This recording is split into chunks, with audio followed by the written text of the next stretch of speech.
Olá, meu povo, está começando mais um E Pode, o videocast da SMAP. Hoje a gente traz para a mesa colorida um tema de tanta complexidade que a gente já começa sabendo que um episódio só não vai ser suficiente. Tenho certeza que para exaurir, ou quase exaurir, seria necessária uma verdadeira série. Mas, como para chegar no topo, a gente tem que subir o primeiro degrau da escada, vamos falar sobre o impacto do autismo nas decisões judiciais nas varas de família de Pernambuco.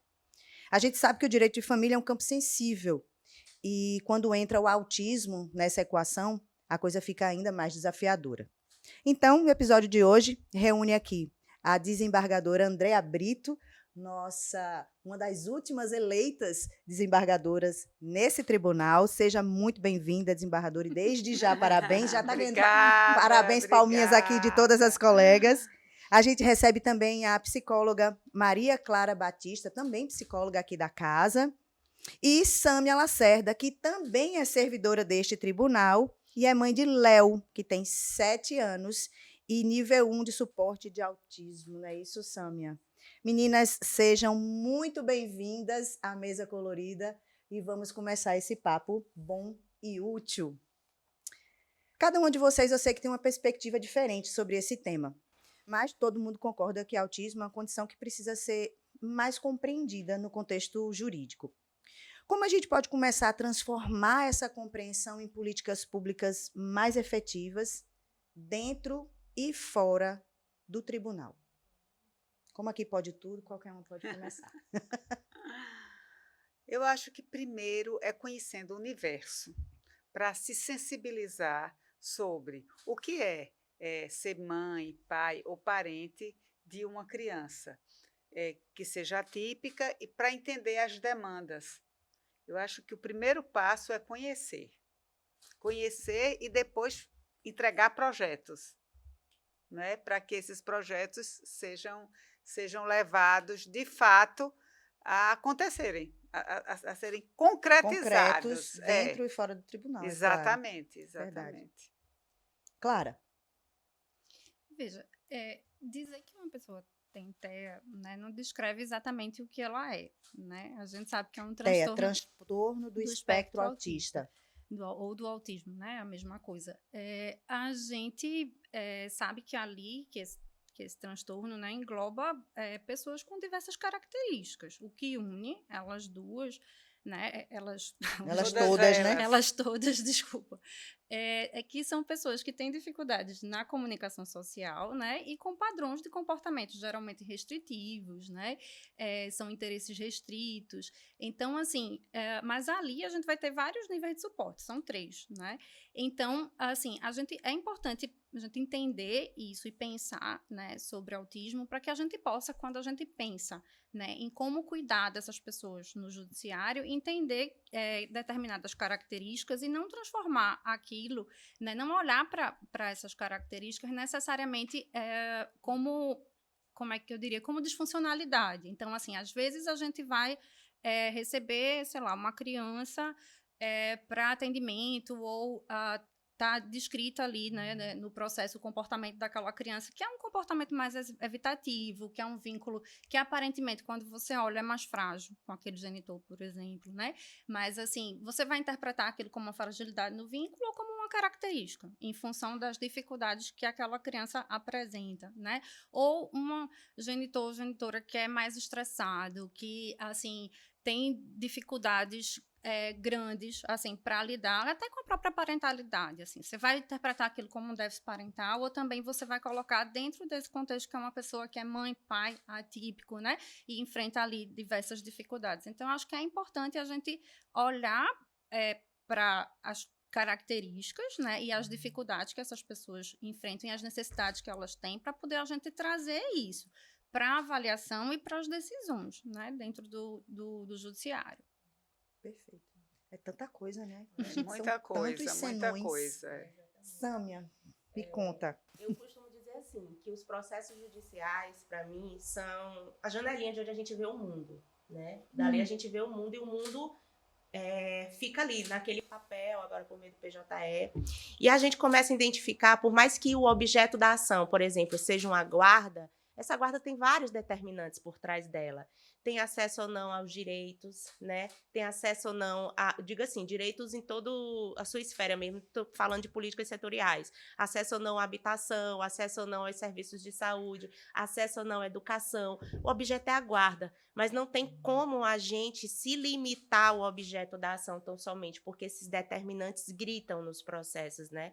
E sobre o âmbito do serviço social, que não tem um olhar comportamental, mas mais objetivo e estrutural, a gente procura, dentro dos nossos pareceres, dos nossos laudos sociais, deixar isso muito bem evidenciado para o magistrado, sabe? Porque até aquele momento, aquelas pessoas, eu costumo também dizer, né, que o judiciário é a porta última do angustiado, eles não conseguiram acessar o BPC, eles não tiveram acesso o benefício de prestação continuada. Certamente a gente vai falar sobre ele, porque nas famílias em situação de vulnerabilidade social, quando tem ação de guarda, via de regra, o pano de fundo da motivação é acesso a esse benefício que, erroneamente, as pessoas confundem como sendo um benefício previdenciário, e não é. Ele é um benefício da política de assistência social, né?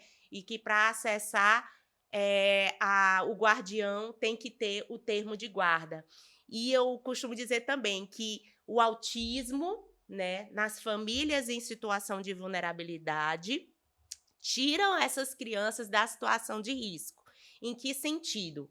Por exemplo, uma avó tem a situação fática de uma criança há 7, 8, 9 anos, né? Após a criança ser laudada, ter identificado a questão do diagnóstico do TEA, realmente é que ela vai regularizar no âmbito do judiciário, né, essa situação fática, né, tornando ela legal. Então, veja, quanto tempo essa criança ficou sobre os cuidados dessa avó, né? Como que ela acessava os serviços de saúde sem um documento que representasse essa avó? Como que ela fazia matrícula na escola? Como que ela viajava com essa criança? Se, por exemplo, o pai estava em situação de reclusão e a mãe em situação de drogadição. Então, por conta do diagnóstico do autismo, essa família teve acesso à justiça, teve que se judicializar e, consequentemente, essa situação fática que deixava essa criança em situação de risco foi legalizada. E hoje tem um guardião, né, realmente fático e legal, né? E aí a gente pode daqui a pouco falar de avocentrismo, né, falar das ações avoengas também, que aí tem muito pano pra manga. Menina, além de tudo, eu tô adorando. Eu acho que eu vou precisar de um glossário ao final desse episódio do iPod. Por favor, viu, Sandra? Pois Se eu não é. conseguir anotar tudo, você, por favor, me dê tudo. Eu tô adorando esse. Pois é, por isso que eu falei no começo que primeiro é ter informação, conhecer o tema, para se sensibilizar, não é? Claro que, assim, o olhar específico no direito de família, além de se perceber, porque é trazido isso para os magistrados através do parecer psicossocial, é conhecer mesmo o que representa cientificamente também as limitações para quem está nesse espectro, não é? Porque vai ter reflexo no tipo de pensão alimentícia que vai ser fixado, não é? Porque geralmente quem tem um filho atípico, muitas vezes as mulheres deixam até de trabalhar, né? Então, a gente tem essa coisa também da questão da visitação, porque quando a gente começa a conhecer mais a matéria do autista, né, a realidade do que é o autismo, a gente vê que, muitas vezes, mudar essa criança do ambiente traz um sacrifício enorme, não só para a criança, como também para a mãe, porque a mãe, quando recebe a criança de volta, vai ter que estabilizar essa criança, sem que isso signifique que a mãe queira restringir o acesso paterno. Eu digo mãe porque, geralmente, as crianças, ainda na nossa cultura, ficam sob a responsabilidade da genitora da mãe, né? E também da família materna. É difícil, assim, você encontrar uma criança que esteja sendo cuidado pelo avô paterno, pela avó ou avô paterno.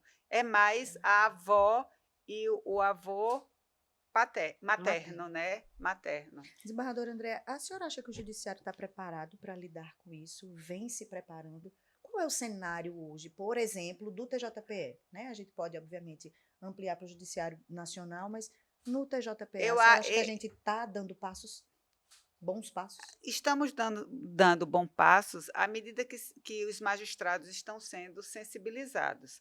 Agora, por óbvio que as ações têm que ser tomadas de forma institucional. Não é o magistrado que vai resolver, nem só o Poder Judiciário, porque é uma questão de Estado mesmo, né? É algo muito complexo e eu acho que a sociedade ainda não está preparada. Isso é uma questão de política pública Exatamente, com custos altíssimos, né? exatamente. Então, assim, essa questão da pensão, por exemplo, que a senhora mencionou, não é a minha área, obviamente, mas o que eu posso falar é de como, pensando, né, em como isso se relaciona com as necessidades, por exemplo, da criança e da família, no custo dos tratamentos, quando a pessoa vai buscar isso no âmbito privado, por exemplo, né? Nem todos os planos de saúde cobrem, às vezes, para cobrir, implica em você judicializar, gastar com isso também, né? E no âmbito público, a dificuldade de conseguir, além de custos outros, então, ali, de transporte, de alimentação, porque e de você... comprovar a condição, a necessidade. Então, né? assim, é uma criança que ela vai custar mais, né, para o Estado e para a família. Então, a pensão alimentícia, ela precisa ser pensada, sim, considerando essas necessidades. E provavelmente, em muitos casos, esse custo não vai ser só enquanto ela detém a qualidade de criança. Isso. Não é? Porque vai se eternizar. Então, mais uma vez, é uma questão que passa pelo poder público no sentido mais geral possível. Mais amplo possível. Mais amplo possível. E também atinge o setor privado na medida que os planos de saúde fazem um tipo de contrato e talvez as despesas precisem ser repensadas e, sendo repensadas, terão que ser distribuídas também por todos os usuários do plano. Não é? Porque eu fico pensando assim, Começa a conta. como né? é que vai ser isso? Porque, de toda forma, se o setor privado entender que não quer mais trabalhar nesse tipo de atividade, que é o plano de saúde, essa demanda toda vai para o SUS. Como é que o SUS vai responder? Quer dizer, são questões muito complexas, muito complexas.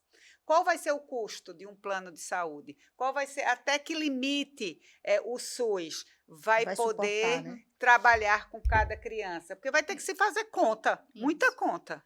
Veja, é porque o custo também é bem relativo, mas assim, a gente sabe que a gente vai ter criança, adolescente, que vai precisar de 30 horas de tratamento semanal, Sim, por exemplo, num sim, caso sim. mais Mas grave. o, né?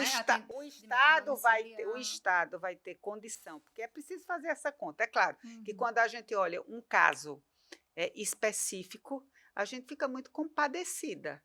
Mas, do ponto de vista do Estado, eu quero crer, ele também vai ter que fazer conta. O que significa isso de custo? Essa criança, de onde vai vir? Porque eu estou precisando fazer 40 cirurgias em outras pessoas que são típicas. Então, essas contas vão ser feitas. Mesmo que a gente tenha muita necessidade. E a gente sabe que tem, né? Mas tem que saber de onde o dinheiro vai vir e como é que a sociedade vai contribuir para isso. Vai diminuir o número de cirurgias, né? Vai diminuir o número de atendimento para uma criança que só tem um outro problema, que não está nesse espectro. Essas coisas passam mesmo no administrador. Vai ser, inclusive no plano privado. Se o plano privado ele tem que dar essas 30 horas, o custo dessa mensalidade vai ser distribuído com todos os usuários. E vai ter gente que vai conseguir pagar uma mensalidade se o plano aumentar muito, não é? São contas que têm que ser feitas. E é muito difícil, porque a gente quando vê o caso concreto, que é aquela criança, a gente, claro que fica emocionada, né? A gente fica. Mas o administrador do Estado ele vai levar em conta muitas outras questões que a gente também, como operador do direito, tem que considerar. E eu acho que essa é uma briga que a gente ainda vai persistir, né? Ah, Porque eu fiquei sim. pensando aqui, Clara, quando você recebe lá alguma avaliação para decisão, né, que envolve uma criança ou adolescente com autismo, a impressão que eu tenho é que tem que ser menos o que está no papel, na regra, e mais aquela condição específica psicológica e social daquela criança, não é isso? Como é que você sente esse impacto do dia a dia nas famílias? Veja, é como você falou, assim, de fato a gente vai ter que ir para o caso a caso, né? Mas eu gosto de pensar num contínuo. Então, assim, você tem ali o mundo ideal, sei lá, que seria o mundo da guarda compartilhada, que é o que todos nós somos entusiastas, enfim, né? E queremos que aconteça, mas do mesmo jeito que ocorre nas famílias das crianças típicas, né, nas famílias das crianças com TEA mais ainda, isso é uma decisão que a gente vai ter que observar de forma muito cuidadosa. Porque a guarda compartilhada, por exemplo, né, numa família de uma criança com TEA, ela pode trazer impactos que numa família de criança típica não acontece. Por exemplo, rotina é importante para toda criança? Né? Mas a gente está falando de uma pessoa que tem, geralmente, uma inflexibilidade muito maior, né? Uma rigidez cognitiva muito maior. Então, para ela lidar com mudanças, transições, surpresas, é muito difícil, às E quando vezes. você fala em mudanças, são mudanças Então, mínimas, né? Mudanças isso. do local onde sim. almoça, da forma Aí como vai depender do compõe um nível quarto, de enfim, suporte, né? né? Geralmente, esses padrões mais rígidos, né, são crianças de nível 2, nível 3 de suporte, mas na de nível 1, ela é uma criança que ela vai precisar de apoio para lidar com essas questões também. E aí você pensa também nos tratamentos, né? Tratamentos muitas vezes que são feitos em domicílio. Então, assim, vai conseguir viabilizar que se faça nas duas casas.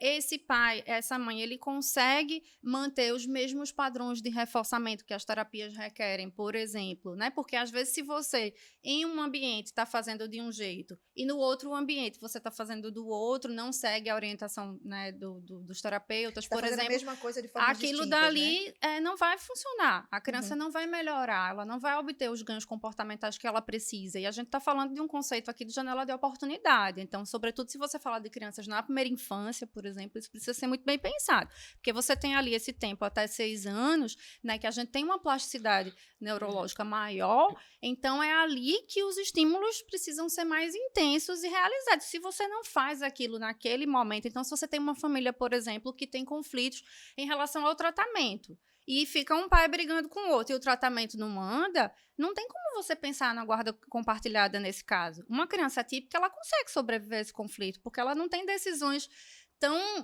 drásticas ali e urgentes a serem tomadas. Então, assim, um pai e uma mãe que discordam das perspectivas pedagógicas, né? Por exemplo, assim, como é que fica isso para uma criança com TEA, que precisa ter aquele plano ali bem implementado em ambas as casas? O trabalho entende? é quase de sensibilizar os genitores desta realidade. Então, a gente vai ter que olhar muitos fatores ali para poder pensar Sim, esses sim, planos, entende? Sim. E isso dificulta ainda mais, né? Isso. Sim, o julgar. O Porque, julgar. e a aceitação. A aceitação da existência da patologia, não é? Porque Isso. tem uma negação. Exatamente. Não é? A gente convive com a negação na prática. Assim, Isso já é outro ponto. já né? é outra que coisa. você também vai precisar observar nos pareceres, Pois assim, é, qual é pois a é. compreensão que esse pai e essa mãe têm desse Pois é. transtorno. E Então, quando vem no processo parecer de um médico num sentido e parecer médico no outro? Isso. Entendeu? É difícil, é muito difícil. Mas veja, Como isso é faz num possível. caso desse, Isso é hein? possível porque às vezes não quer dizer que um profissional é bom, outro é ruim. Não, Mas é o contexto, não, inclusive, mas que aquela claro, criança eu não foi estou discutindo observada, isso não, mas entende? eu estou dizendo assim, que para o processo se apresentam Sim. os pareceres, não é? Uhum. Aí nós vamos para um terceiro, vamos para uma terceira pessoa para olhar e tal, né? E isso Porque- leva tempo. E Tempo, aí a gente volta para porque tal a janela gente de oportunidade que Clara falou. É, o magistrado tem que sempre ser servo dos melhores interesses da criança. Isso. Então, Essa é a servidão do magistrado. outras questões que a gente observa, obviamente, em todos os processos, mas nesses casos a gente vai ter que ver com muito mais cuidado o ajuste cuidador-criança. Isso não quer dizer que um pai é bom ou um pai é ruim, mas a gente está falando aqui de ajuste. É um pai, é uma díade, né? Então, assim, para essa outra criança que é atípica, talvez isso faça muito mais diferença, porque você está falando de uma criança que desregula emocionalmente muito mais, por exemplo. Então, assim, a forma como aquele cuidador é sensível a lidar porque a gente não está falando aqui de birra, né? A gente está falando Sim, de claro. crises de regulação emocional, de sobrecarga. Então, assim, se você tem um pai, feito a senhora estava falando, que não aceita esse diagnóstico, por exemplo, ele pode lidar com essa criança de uma forma extremamente inadequada, enquanto que outro consegue ali oferecer suporte para que ela passe por esse momento difícil, né? E aprenda, inclusive, a lidar melhor com as próprias emoções. Então, isso é importante como ambiente, para a gente pensar em onde essa criança estaria melhor, né? E aí No eu já contexto vejo o da outro lado guarda. do negócio, né? De sempre quem é que está cuidando e como é que essa pessoa que cuida também aprende com isso. Uhum. Aprende para dar suporte à criança e adolescente e aprende para si também, né?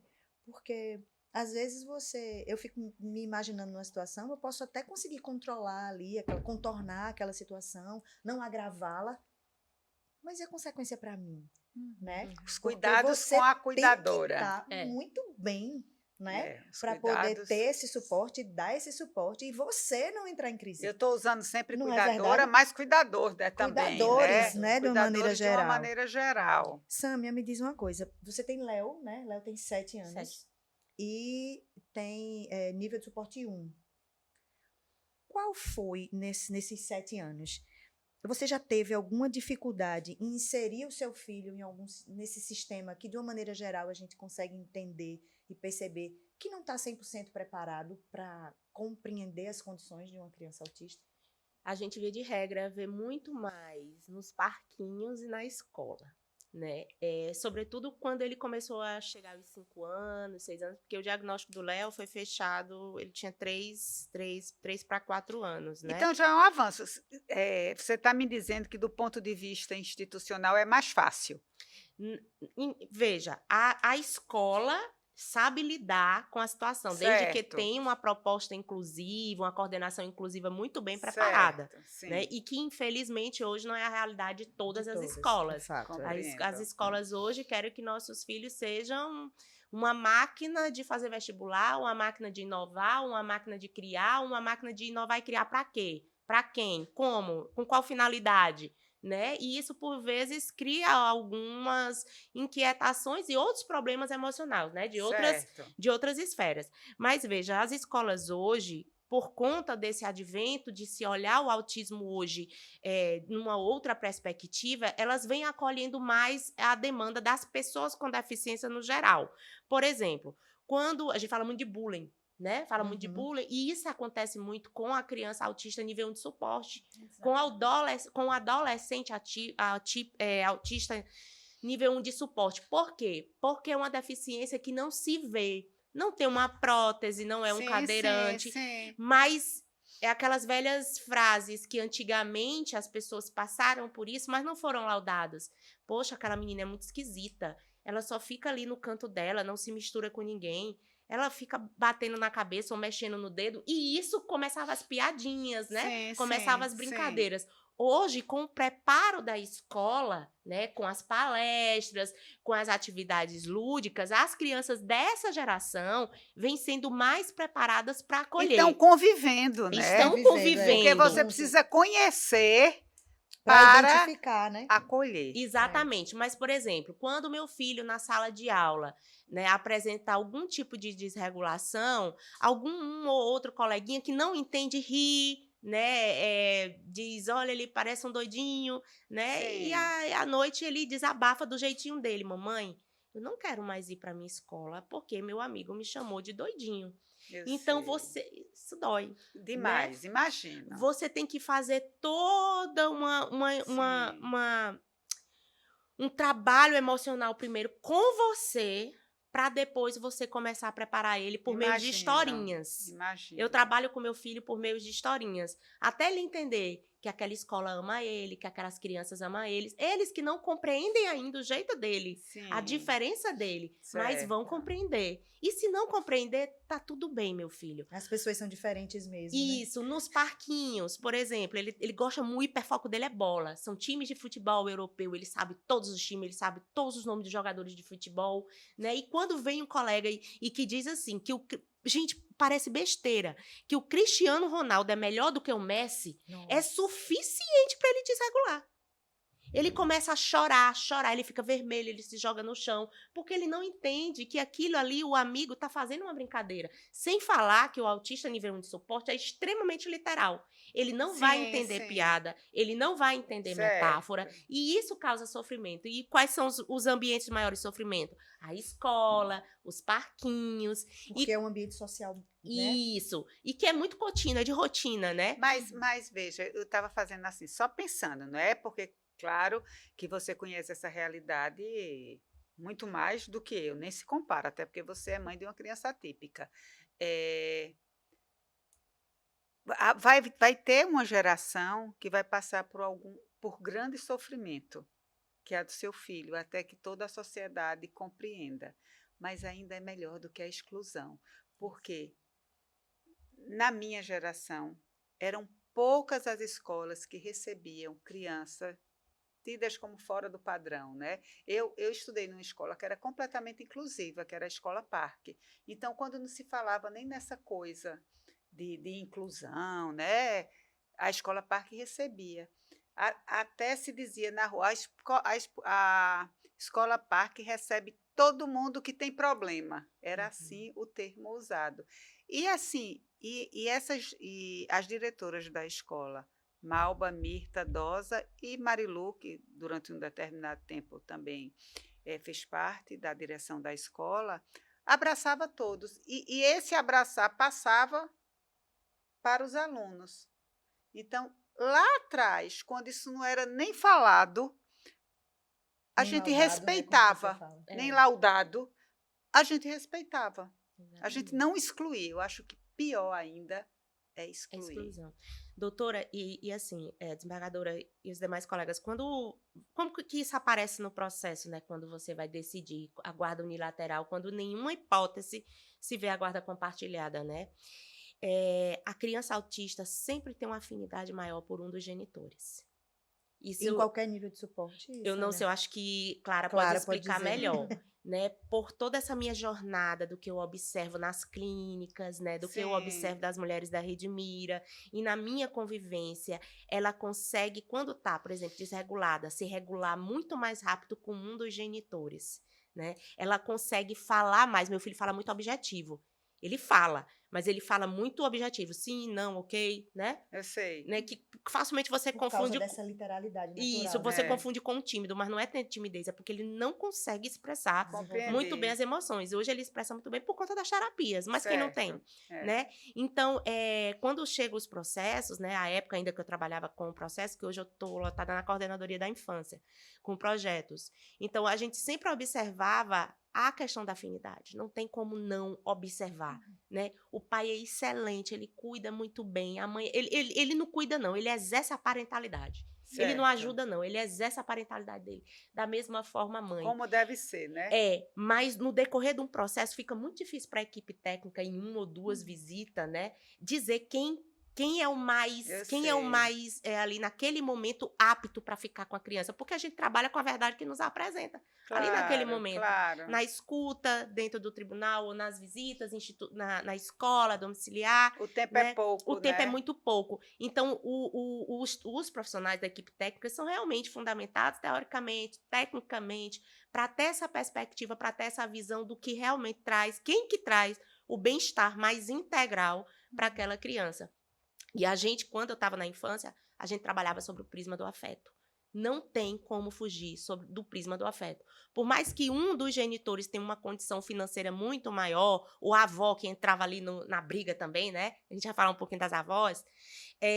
A gente sempre trabalhava sobre o prisma do afeto, mesmo que a criança ficasse com aquele que tivesse a menor renda. Sim, né? claro. E era o que dava certo. Que a gente impedia, anos depois, as revogações de guarda. Porque acontece, né? Se tornou adolescente, eu não quero mais esse menino, porque ele não me obedece mais, eu não quero mais essa menina, porque ele tá me batendo, né? Sem entender por quê. Que ali era um TDAH, que ali era um TOD, que ali era um autista, e só não era laudado, né? Então, quando eu trago essa questão, por que eu tô trazendo essa questão da afinidade, de saber abraçar, regular, tirar da crise, né? Porque eu acho que é a cereja do bolo do processo. Entendi. Né? Para nós que somos pais atípicos, é a cereja do bolo do processo, pensando no bem-estar futuro da criança. Clara, seria possível criar uma espécie de protocolo para colaborar com as decisões dos magistrados? A gente fala muito de caso a caso, né? Mas eu até dei um curso, né, aqui recentemente para as equipes técnicas e magistrados. Assim, a gente não tem ainda um protocolo formal, né? Definido para isso, mas a gente tem vários, enfim, materiais na literatura que eu até apresentei no curso, assim, né, sobre essas questões, né, da decisão judicial nos processos com crianças e adolescentes com TEA. E com outras dificuldades também, né? E com crianças especiais de forma geral. Então, é a gente pensar nesse contínuo, né? Que vai juntando as diversas variáveis ali, né? A gente está até pensando, o pessoal da coordenadoria me pediu, né? Para a gente criar um material para poder trazer para o judiciário. A gente vai estar fazendo isso em janeiro, né? Colocando esse contínuo, enfim, de todas essas variáveis que precisam ser observadas. Já estamos falando, né? de planos para o futuro. Isso, assim, o pessoal da coordenadoria pediu. E aí a gente vai fazer sim, mas não é exatamente um protocolo, é uma forma de fazer, de tudo que a gente precisa observar e que vai ter que ver no caso a caso. Eu tenho muita dificuldade com a palavra sempre, quando a gente fala da experiência humana, né? Então, quando você me fala sempre assim, nunca, sempre né? vai ter vai ser enfim, talvez seja a maioria, né? Eu não tenho isso escrito, tá? Pode até ter que pesquisar na literatura para ler se tem isso. Assim, eu posso falar do que eu vejo de características dessas crianças, posso falar da minha experiência empírica também. Eu tenho crianças em consultório, eu só atendo nível 1 de suporte, né? Que tem guarda alternada, por exemplo. Criança com TEA e tá tudo bem. Assim, e que funcionam super bem, né? E estão super bem adaptadas. Agora, se eu for hipotetizar aqui, se você vai ali, criança nível 3 de suporte, por exemplo, né, que é uma criança muito mais rígida, com bem menos recurso, porque por mais que ela estava falando do autismo nível 1, né, que tem essa literalidade, mas ele tem muito mais recurso. Quando ele entende a questão ali, né, ele consegue lidar melhor com aquela situação. O suporte vem daí. Então, assim, é um suporte que vai poder trazer para essa criança elementos da motivação social, por exemplo. Então, assim, da teoria da mente. Então, o que é que o outro está pensando para poder ele ter agido assim, né? Que é uma coisa que a pessoa com autismo tem muita dificuldade, né? De atribuir intencionalidade ao comportamento do outro, de entender o estado interno do outro e como aquilo repercute na forma como ele se comporta. De olhar outros elementos, por exemplo, assim, sei lá, eu estou interagindo com uma criança ou um adolescente e o menino falou, vamos jogar baralho. Aí eu falo, não, né? Ponto. Assim, mas assim, aí quando você chega junto, por que tu não foi jogar baralho? Eu não gosto. Assim, eu quero cartas Pokémon, mas assim, mas tu não falou que queria mais amigos, que queria interagir com mais pessoas? Mas eu não gosto de baralho. Então, assim, aí você trazer ali aquele elemento do, olha, às vezes a gente joga mesmo sem gostar, porque pode ser que jogando seja diferente. E então é um trabalho, isso é suporte, entende? Então, essa criança, essa adolescente, ela precisa dessa pontuação ali até ela dizer, eita, é mesmo, é importante para fulano, né? Então eu vou lá e vou tentar, enfim, né? Que seria ela ir conseguindo essas melhoras através desse apoio. Então, por isso que é importante a gente identificar esse pai e essa mãe que está mais sensível a essas questões, que não olha só para essa criança ou esse adolescente como, ele tem 10 anos, ele deveria saber disso, ele deveria entender isso, né? Porque eu atendo jovem adulto demais também. Então, eu tenho situações assim que você precisou chamar a família, mesmo essa pessoa sendo adulta, para intervir em determinados aspectos, né? Ou até eu mesma como profissional, mesmo essa pessoa já sendo um adulto, de sinalizar certas coisas, assim, para a pessoa dizer, eita, assim, isso é importante. E porque é importante para ela já trouxe como um valor, entende? Já teve algum caso que você conheceu em que a decisão judicial teve um desfecho muito ruim? Diversos. Ai, que dor. E eu dizendo algum caso, achando que ia ser um caso emblemático, né? Passando exatamente pela ausência de conhecimento. Então, o importante, eu acho que não é só sensibilidade, né? Eu acho que o primeiro passo é explicar para a população, fazer com que a população entenda o que é o TEA. né? Como é viver com TEA? Até para que Viver todos com nós TEA, viver com alguém que que tem tem Uhum. TEA, Mas deixa eu te dizer um negócio, Mônica. Assim, quando eu ri, Ah. tipo, quando a gente fala a decisão judicial, a gente não pode olhar ela sozinha. A decisão judicial, ela é Ela é um parte, contexto, inclusive claro, porque, veja, quando você fala de uma decisão judicial dentro de um processo de família, você está falando de uma decisão que não é assim, por exemplo, eu briguei com a pessoa que fez essa xícara para mim porque veio rachada. Né? E ali acabou a relação. O juiz diz, manda dar outra xícara para Clara e dá e resolve. Ponto. Encerrou. É um objeto. Você está falando de pessoas, né? Que são entes vivos e que estão interagindo. Então, a decisão judicial, ela entra nesse sistema daí. porque Né? a Então, família às continua. vezes, isso. A família Às vezes, a permanente. própria família, ela não vai agir de acordo com o que aquela decisão orientou. Às vezes, o fato da família estar na justiça, por si só, né, exacerba o conflito. Então, não é só pelo efeito da decisão, mas é o efeito de estar dentro desse contexto, E as entende? consequências disso E para das as consequências outras disso. Eu acho também, que o que né? ela Então, tá pessoas trazendo muito é litigantes, os isso, advogados muito litigantes, que às vezes não têm o preparo para lidar de uma forma mais mediadora, de abrir o olhar desse cliente também para entender, né, o ponto de vista do outro, ao ganhar. Sabe ganhar o quê? Né? Exatamente. Quem é que Ali, ganha nessa sabe? condição, né? Assim, eu fico. Não é uma disputa. Muitas vezes não é eu uma chego para as disputa famílias e de digo, gente, quebra de vocês já braço, né? perderam, sabe? E assim, teve um caso que me marcou muito, não era de criança e adolescente com TEA, não, mas assim, eu tenho muito essa perspectiva interventiva nos meus atendimentos. Eu acho que pelo fato de vir da clínica, enfim, e aí eu tô ali tentando. Aí uma das pessoas olhou assim para mim e falou, doutora, a senhora não tá entendendo. A gente nunca vai parar de brigar, a gente vai morrer brigando. Uau. Aí eu disse, certo, entendi. Então, agora eu entendi. Ah, Assim, é isso que E vocês aí eu querem. pergunto, Então, Clara, não tem faz decisão o quê judicial com essa certa, informação, entendeu? né? É porque, olha, o direito de família, Como é que ele faz tem quando uma pessoa como diz assim, a gente não base- vai parar de brigar? Oi? Uhum. o direito de família tem como base o afeto. O direito civil não tem como base a vontade. O direito de família tem como base o afeto. E a moeda onde o afeto aparece é cara e coroa. Uhum. A gente tem o afeto e tem a ausência de afeto numa mesma moeda. E por isso que esses pais dizem, né? Uhum. A gente vai brigar o resto da vida.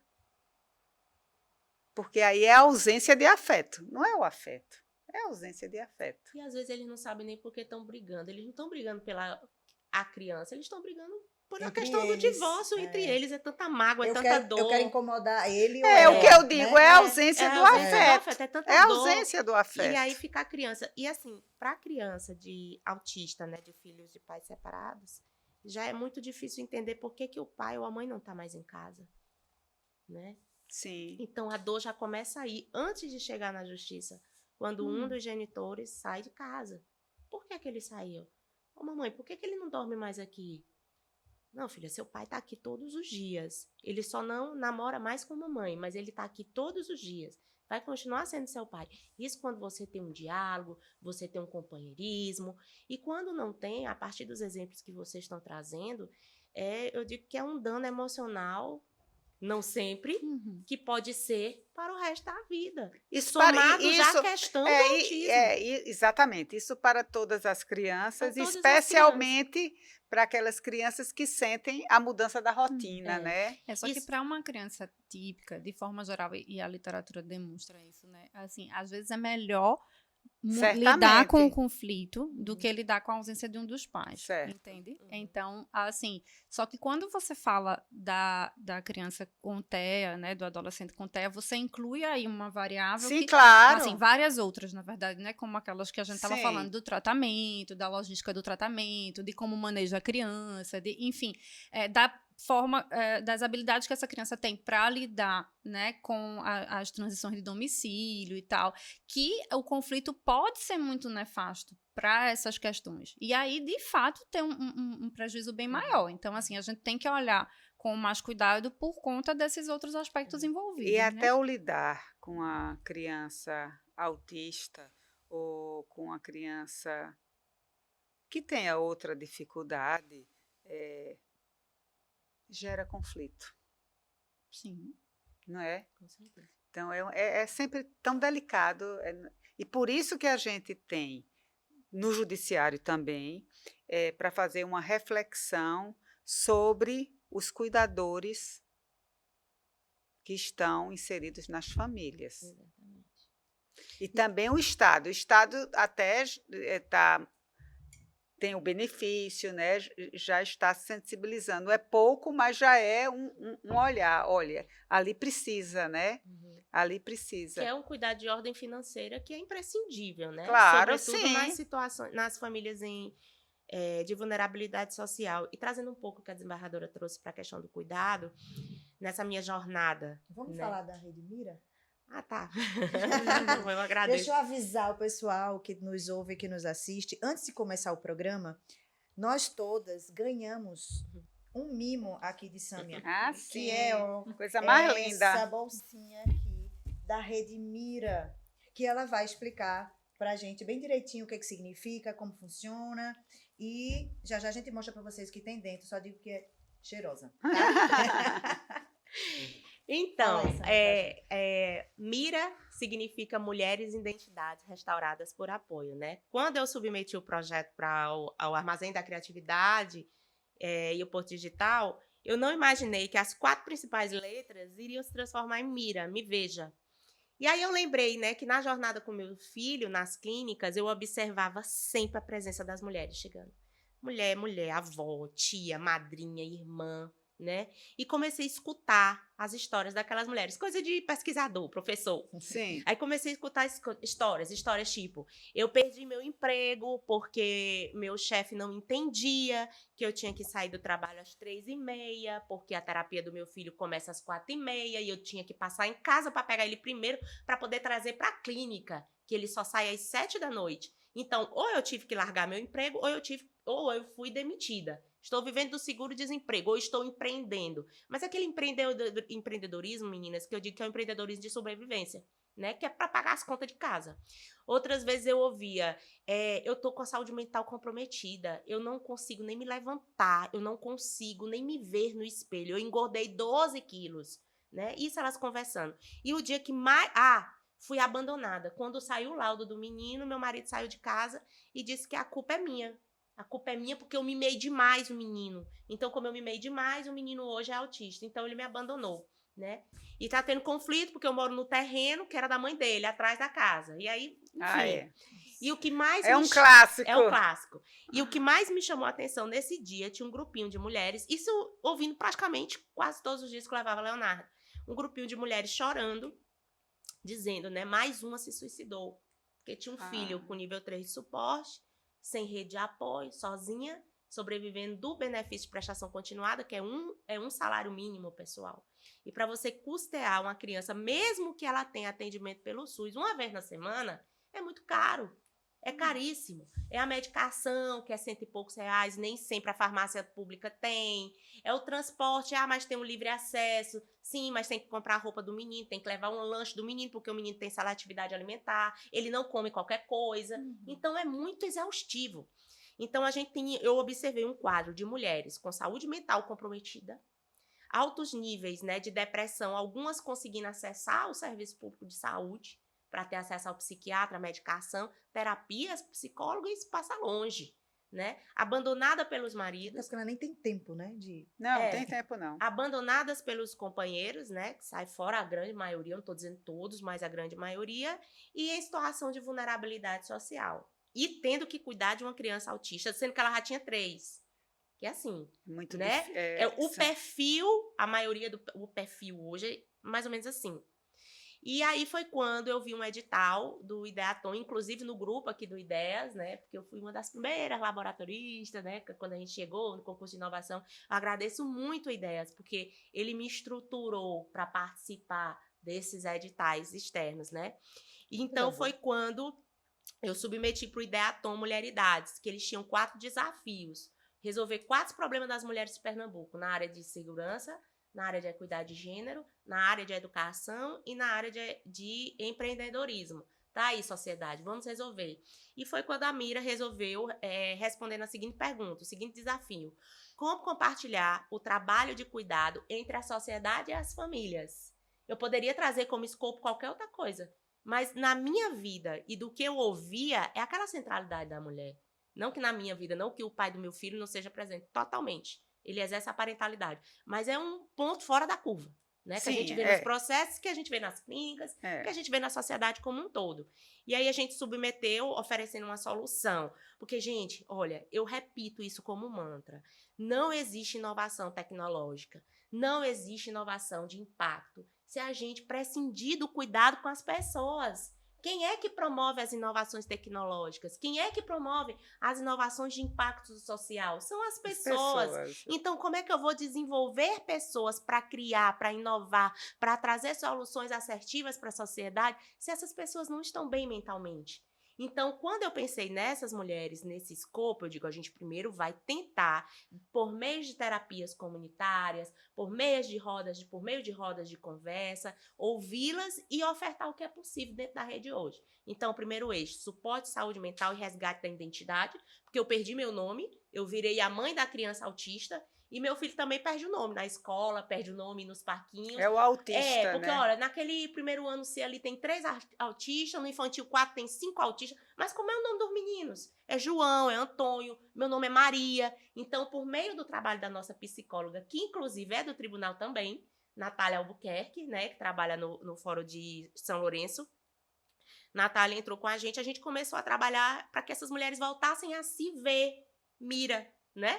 Que se veja na língua espanhola, para que elas voltassem a se ver. E é por isso que a marca da Rede Mira, peço licença para você pegar o espelhinho, é esse espelho, para que essas mulheres não se abandonem, né? Para que elas voltem a se ver, né? Para que elas voltem a se olhar, né? Como passa mulher, pela autoestima, né? Isso, como mulher, como mãe, como profissional. Então, alguns chegaram durante a execução do MVP, do mínimo produto viável, sem sonhos, sem perspectivas, um grau de depressão altíssimo, né? Então, a gente buscou resgatar a identidade dessas mulheres. Então, hoje, algumas já empreenderam, já estão empreendendo e sobrevivendo do seu empreendedorismo. Maravilha. Isso é muito bom. Algumas voltaram para o mercado de trabalho e a gente continua nessa luta. E o eixo inovação e empreendedorismo, elas passam quando conseguem. Eu sou gente, eu sou mulher. Eu também tenho direito, né? Eu posso caminhar 30 minutos por dia sem culpa, porque ela se sentiu culpabilizada de sair 30 minutos por dia, quando tem rede de apoio, para deixar seu filho em casa para fazer uma leve caminhada. Ah, não tem caminhada não, você tem acesso à internet, porque a gente tem que se preocupar com isso. O acesso à tecnologia, à internet, não é democratizado em nosso país. Você tem acesso à internet? Tenho. A gente mandava link de exercícios em casa, para que ela pudesse fazer em casa. E isso, aos poucos, foi restaurando algumas das mulheres. Algumas desistiram, né? Porque tem essa questão de não aceitar a vida que tem, a vida que possui, né? Isso é um processo muito mais longo, né? E de não acreditar em si mesma. Mas a maioria seguiu. E a gente executou o MVP, que se chama Mínimo Produto Viável, com 21 mulheres, o escopo com 21 mulheres. Hoje a gente tem na rede 132. E nós fizemos 1 ano em setembro desse ano. Que trabalho lindo. Então, a gente fechou parceria com o Sebrae delas, que vem nos apoiando nessas ações de empreendedorismo, para como precificar, como planejar. Nós já no ano passado ainda, em dezembro, participamos da FENEARTE, levamos as mulheres e seus produtos e seus artesanatos, né? Ganhamos um stand. Eu não sei explicar como tudo isso está acontecendo. Eu costumo dizer que é dos céus. É dos céus, né? Então, como está acontecendo, eu não sei, mas o que está fazendo em você é sensacional. Imagina nessas eu mulheres. Fico muito olha os olhos brilhando, falando. Eu fico muito impactada, porque é sobre transformação de vidas. A gente costuma dizer que o lema da Rede Mira é cuidado, inovação e transformação social massiva. A gente vê o impacto. Uma das mulheres eu encontrei na comunidade Dorothy, que fica ali por trás da Embiribeira, que hoje vai ser a comunidade do bem, né? A prefeitura está fazendo um trabalho lindo lá. E quando eu encontrei essa mulher, quando eu encontrei essa criança, Miguel não tinha registro de nascimento, 4 anos de idade. Visivelmente, ele tinha todas as estereotipias, né? A mãe sem emprego, a avó cuidando, que já sobrevivia do BPC. Então, hoje, Miguel... Se tinha que ver o antes e depois de Miguel. Miguel hoje tem seu registro de nascimento, que promoveu o acesso dele ao SUS. Sim. Porque como era que ele ia acessar o serviço Claro, se ele não tinha identificação? ele não existia. Nem existia. Então, a gente conseguiu dar o acesso de Miguel ao SUS, conseguindo o número da carteira do SUS. Miguel conseguiu acesso ao neuro lá no Lessa da prefeitura. Miguel conseguiu as terapias dele por meio da prefeitura também, através dos novos núcleos, né, de acessibilidade e inclusão que a prefeitura tem criado, né, de forma descentralizada, por meio do SUS. Mas nem todo mundo consegue isso. Nós temos mulheres na rede hoje que estão esperando há 2 anos consulta com o neuropediatra. Conseguiram o neuro, a criança está laudada, conseguiram acesso ao BPC, mas não tem acesso às terapias.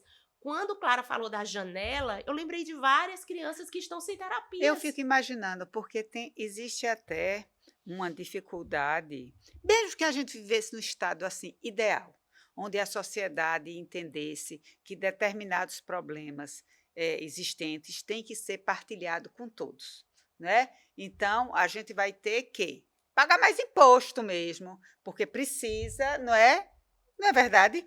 Porque o Estado vive do imposto. Então, se a gente tem alguns problemas e quer resolver, e tudo aquilo que já se arrecada não dá, vamos supor que a gestão seja perfeita, que não tenha corrupção, que não tenha nada, seja tudo perfeito, né? Então, a sociedade tem que entender, olha, é meu dever como cidadão dar mais. Nisso, né? Qual é o meu papel nisso?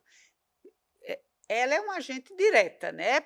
Mas se você não faz isso, você vai contribuir como? De que forma? É muito importante sensibilizar nesse sentido, porque eu vejo muita gente dizer assim: vai acostumar todo mundo a não trabalhar. Não tem esse discurso. Digo, como assim? Minha gente, essa pessoa está passando fome, ela tem que comer hoje. Outras medidas de educação e tudo, que é a longo prazo, devem ser adotadas, por óbvio. Mas, por enquanto, é isso que tem que se fazer, porque vai comer como? Redistribuição de renda, e isso é constitucional, né? Claro. E sobre essa questão do oferecer compartilhar... suporte para que essa pessoa possa trabalhar, né? Que também é uma função... Sim, claro, né? Educação do Estado, né? Não é só, suporte mesmo, quem é que cuida dessa criança para que essa pessoa possa trabalhar. E só né? para concluir, meninas, essa questão do cuidar, de quem cuida, a gente não pode esquecer de um personagem, né, que eu chamo assim, personagem histórico no Brasil, que são as avós. O lugar dessas avós, né? Por vezes a mãe e o pai faleceu, a mãe está em situação de drogadição, o pai está preso, ou os dois estão presos. E quem assume esse lugar são essas avós, né? E na minha dissertação de mestrado de 2012, eu fiz um estudo em cima dos processos de guarda da primeira vara, né? Quando a doutora Valéria ainda era juíza lá, que hoje é desembargadora. E a maioria dos processos era a ação de guarda para ter acesso ou incluir as crianças ao BPC. A motivação era a guarda, mas a motivação não, a objetação era a guarda, mas a motivação era para que essas crianças tivessem acesso ao benefício de prestação continuada ou ao Bolsa Família. Sim. Ou ao Bolsa Família, né? Manter, incluir. E hoje a gente vê isso com as crianças autistas. Elas têm hoje acesso ao BPC, ao Bolsa Família, mas elas não têm acesso a um direito que está lá constitucional, né? Que é o benefício de prestação continuada, pago às pessoas com deficiência e ao idoso que não tem condições de se manter ou ser provido pela própria família, né? E por falta de informação, tem um idoso na família que recebe e aí ela acha que a criança com deficiência não pode receber. Hoje pode. 2 idosos, Pode acumular, um né? idoso Tá com... vendo? Tudo dentro é dos informação, critérios. informação. Então, por isso, doutora, quando a gente fala, você falou a pergunta, você falou, acho uma das suas primeiras perguntas, criar políticas.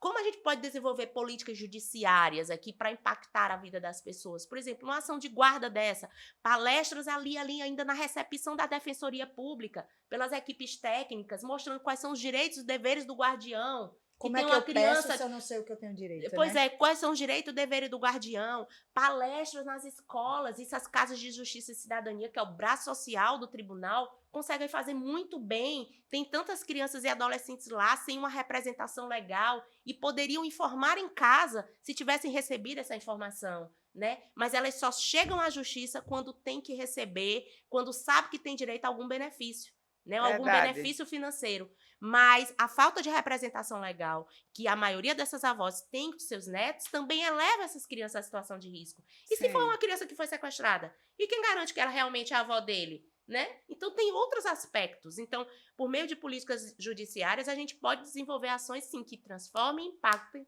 a vida das pessoas por meio dos equipamentos que a gente já possui. Não precisa ter dinheiro, não precisa criar nada, porque a gente já tem, né? Bons profissionais e temos equipamentos aqui dentro do Tribunal de Excelência. Não, E a gente sim, vai, mas conversa e volta para onde? Para a educação. conhecimento, informação, né? exatamente. Eu acho que é isso que faz, inclusive, momentos como esse nosso aqui, tão importantes, né? Da gente conversar. Mesmo que a gente precise de uma série para exaurir o assunto, são tantas outras nuances nesse papo da gente aqui que já apareceram, que eu nem tinha pensado, e que com certeza mereciam outros programas, tantos, mas é isso, é conversar, é dizer, é informar, né? Exatamente. E aí, como a gente já está chegando ao fim, acho que a gente já passou um tempão aqui do tempo, mas o papo está tão bom. Vou pedir então para Clara e desembargadora Andréa fazerem suas considerações finais para a gente concluir este episódio, porque eu sei que, assim como eu, vocês também vão querer novos desse tema e nós vamos trabalhar para isso. Eu quero aqui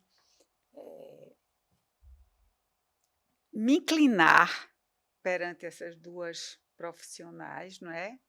E dizer que vocês têm muito a ensinar e que todo magistrado que lida com o tema de família, de infância e adolescente, né, precisa realmente estudar, se dedicar e sentir essa peculiaridade do caso das crianças que têm TEA. Eu achei engraçado quando ela disse assim, porque não é uma prótese, porque não está visto. Quando a doença é vista, a pessoa se apieda. Quando não, eu não vou dizer nem só uma criança, quando um adulto fica jogado no sofá, a família diz, é tão preguiçoso, não faz nada, por isso que está desse jeito.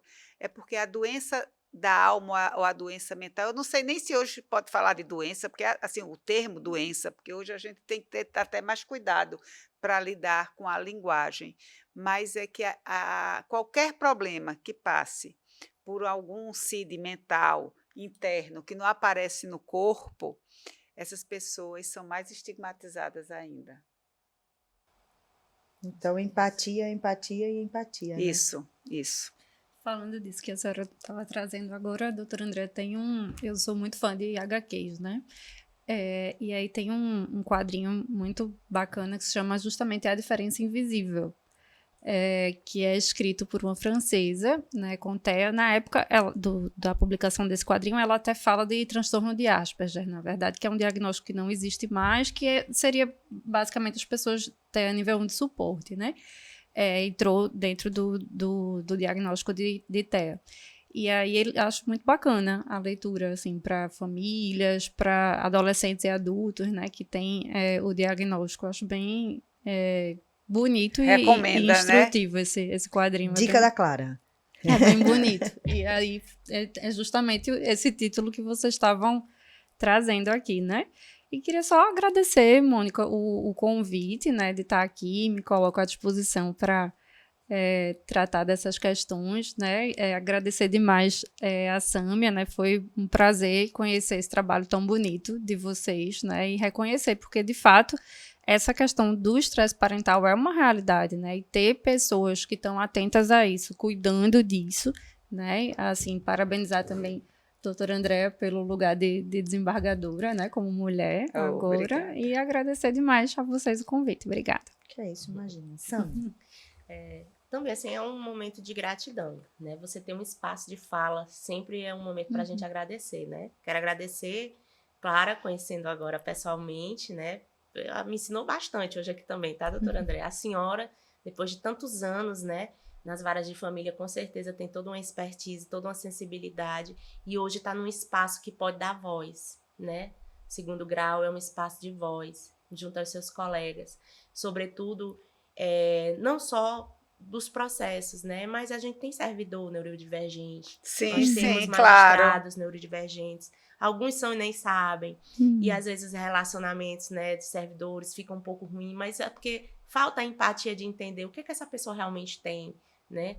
E eu quero falar um pouco da CACIM, que é a Comissão de Acessibilidade e Inclusão, que hoje é presidida pela doutora Ana Veras, né? Eu estou como secretária auxiliando ela, junto com Marta e outros colegas também, que os servidores ou qualquer outra pessoa que queira saber mais quais são as competências, a responsabilidade da CACIM, pode nos buscar por meio do e-mail, né? Qual é o e-mail? CACIM.tjpe.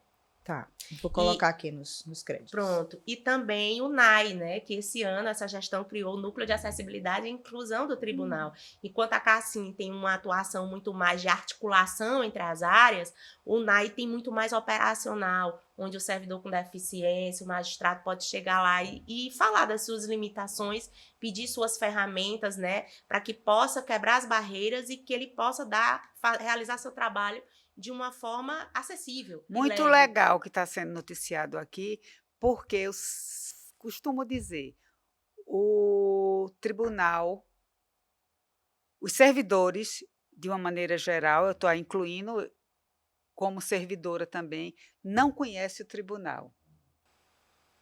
Não é verdade? Muita gente não sabe que tem esse trabalho.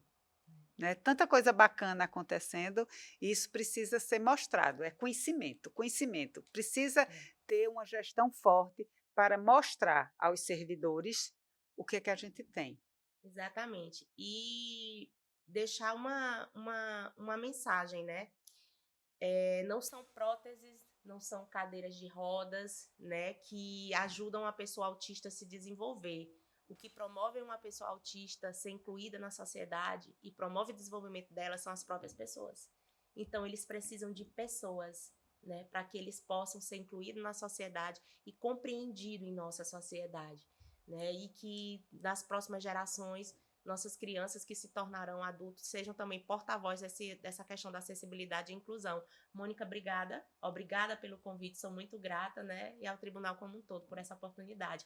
E quem quiser conhecer a Rede Mira, nós temos um Instagram, gente, eu falo pelos cotovelos, @Rede Mulheres Mira, né? Lá vocês vão conhecer todas as nossas ações, e quem quiser nos apoiar também pode nos apoiar por meio do telefone 99729-7892, porque nossa meta em 2025 é chegar no sertão. Olha, que maravilha! Eu tô adorando as metas colocadas aqui, tô encantadíssima. E aprendendo, né? Muito! E aprendendo, A senhora não sabe como eu aprendo, eu sou uma pessoa mais sabida por causa do iPod. E quero que o iPod faça você aí que nos ouve e que nos assiste também ficar mais sabido, né? Eu acho que o recadinho de hoje, o recadinho de coração de hoje é que não são somente as leis, né? Não é com as leis apenas que a gente vai incluir, que a gente vai colaborar, né? Basicamente, nesse quesito do autismo, a empatia, a simpatia, a sensibilidade também tem o seu lugar, né? Então, mais uma vez, meninas, muito obrigada pela presença de vocês. Nós que agradecemos. Desembargadora Andréa, parabéns de novo. Obrigada, Clara. Tá vendo? Não bateu no microfone, não derrubou nada. E obrigada a você que nos acompanhou até agora. E, semana que vem tem mais. Um cheiro para vocês tudinho. Tchau, tchau.